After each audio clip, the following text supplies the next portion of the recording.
Hi, I'm Joan Cartan Hansen. We're back here looking at the 17th Amendment. Should Idaho repeal that? That's a proposal that was before the Republican Party, and they adopted a plank in their platform to repeal the 17th Amendment. We've got some phone callers who have some questions about that for our guests. Lauren in Boise. Lauren. Well, I believe the issue of states' rights was resolved rather dramatically in 1865 with the surrender of the secessionist South. I'd also like to say that here in Idaho, we have conservative Democrats, Walt Minnick, who's very popular, enjoys bipartisan support.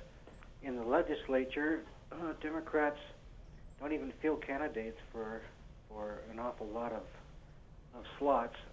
And obviously, if the state legislature gets to choose our senators, they would have a lock on the United States Senate for the foreseeable future. I'd like to ask Senator Work if he sees this as the real reason behind this movement. Thank you. Thank you. I'm going to put you on hold so you can hear. Well, thank you for the question. I don't. I think that there are many people that, from my perspective, have not looked at the history, and so have believe that somehow repealing the 17th Amendment will get them some way down the road to controlling federal government, the growth and outreach from the federal government. It is true that if we adopted this system in Idaho, most likely you would never see a Democratic U.S. Senator coming out of Idaho. And of course, in open elections, the people have the choice of which party or which candidate they want to choose.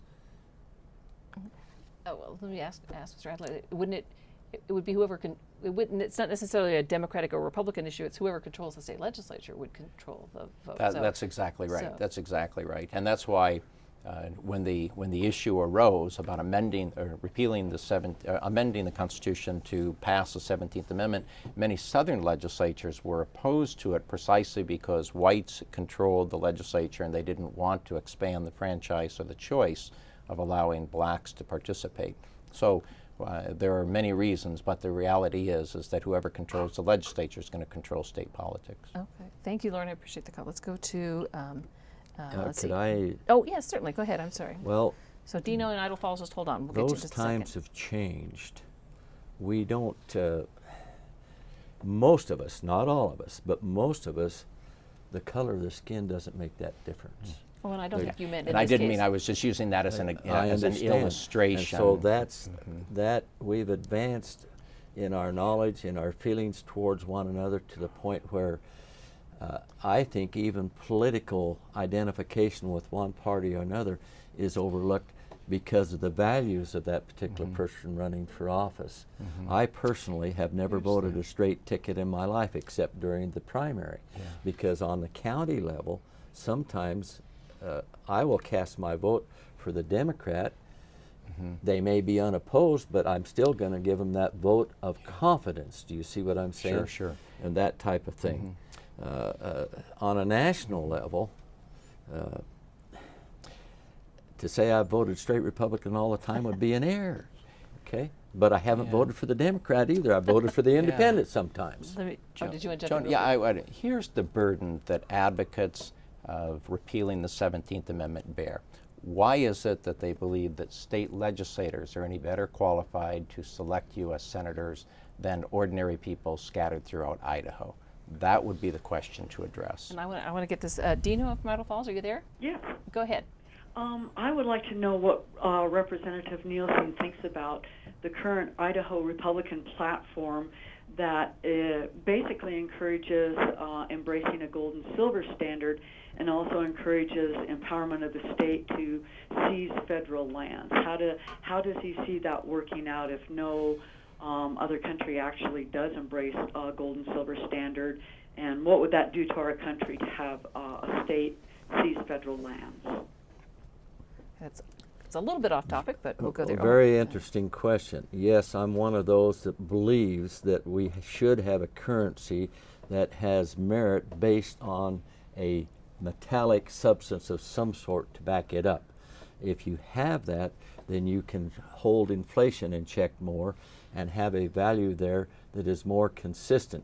Right now, as you've seen what's going on, the Federal Reserve has the power to just monetize the money and put more of it into existence. And somewheres down the road, that's going to cause an inflation factor. Fact is, they're very willing to live with a 3% inflation factor. And when you're young, that works to your advantage. But when you get old and you're on a fixed income, that works to your disadvantage. And that's not good. And so I am for a currency. Yes, we can have paper, but it has to be backed up with something that has honest value. I don't want to get too far off our topic. Okay. That's the thing. So thank you, Dina, for your question. Let's go to Mike in Boise. Mike. Hello. Hello. I had a question, and I've heard the representative use the words the Father in heaven and the Creator, and that worries me because that draws the whole issue into a morality in which some of your constituents may not believe in the Creator or the Father in heaven, and therefore, if they're not with you, they're not moral, and it really is a combination of different issues that cause a lot of confusion for a lot of people. And I think the people themselves should be allowed to resolve those issues, not just the few sitting people in the legislature. What do you feel about that? Okay. I'll put you on hold.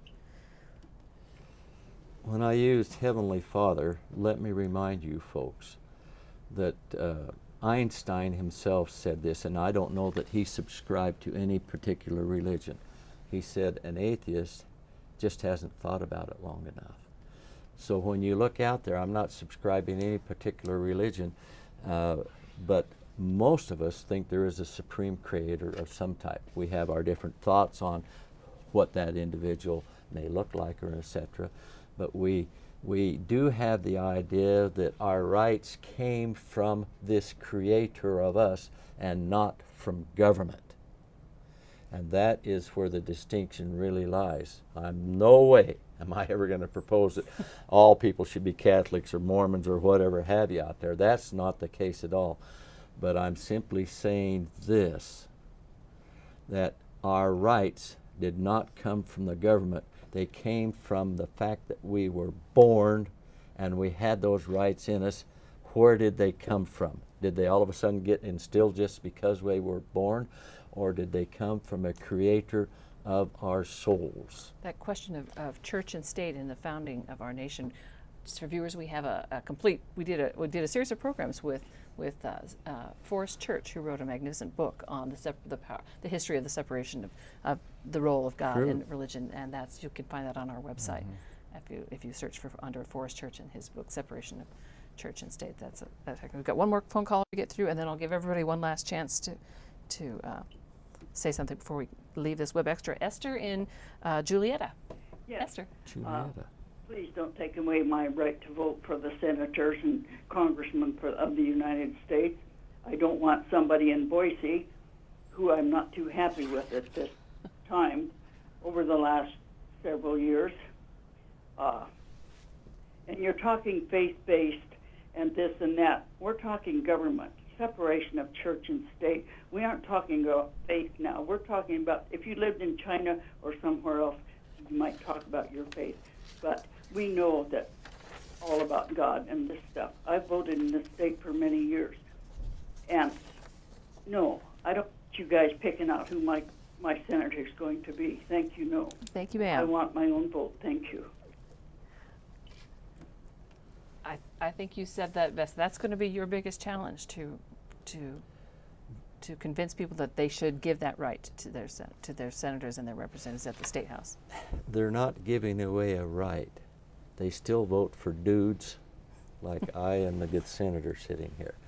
And they can excuse us out any 2-year period they want to if we're not doing what we want them to do. I'm asking the people this: how else is the state going to have a check on the federal government if we don't have the states as a constituent part of the federal government? Now, we have good senators, no question about it. And we've had good senators in the past. Frank Church was a senator for a long time in the state and was proposed by many to be a very good senator. You see what I'm saying? We had as a governor Governor Anders for many years, and he was very popular among both sides of the fence. Could not have been elected by just the Democrats. And so you see, there is this ability of the people to change what they need to change, but my question still falls back. How do we protect the states, especially to the 10th Amendment and the sovereignty there that is expressed there, and have those rights reside in the people and the states, as the 10th Amendment calls for? Well, Joan, taking away a person's right to vote never increases their influence. The idea that the Republican Party would like to take away the people's vote is just an absurdity, I think. The other thing is we're talking about limiting government. I think people are afraid of overarching federal government control. That has nothing to do with how you select a senator. It has to do with the values of the senator that you do select, that goes to the federal government and operates on behalf of both the state and the country. I hope that the Republican Party will take notice of the people of the state of Idaho and drop the idea of repealing the 17th Amendment. Bad idea, bad time. There are better ways of getting things done than this. Mr. One of the So, interested in the history of this part of the Constitution, where should they go? one of the driving forces behind the 17th Amendment in the beginning was the widespread distrust of governmental institutions.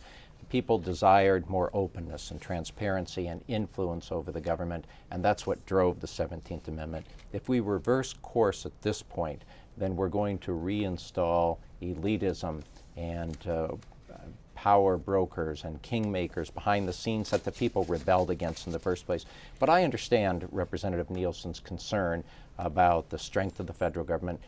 Whatever people might feel about that issue, they can tackle that without repealing the 17th Amendment. The reality is the need to elect people to the House and the Senate who will in fact vote to curb the authority of the federal government and enhance state authority. But that can be done without turning to the 17th Well, Amendment. I think we all can agree that regardless of your position on 17th Amendment, the important thing is that you vote. Come November, take the time to get to know who the candidates are, because And voting that's is, true. is And the we most need to important thing. vote If to you have an limit interest, government. you should vote. Thank you very much for joining us. We've run out of time on this Web Extra. Gentlemen, thank you for being here. I appreciate you taking Thank the you. time. Thanks for tuning in, and check out our website if you want more information and facts on this issue, and to check out our broadcast show. Thanks for joining us here on this Dialogue Web Extra.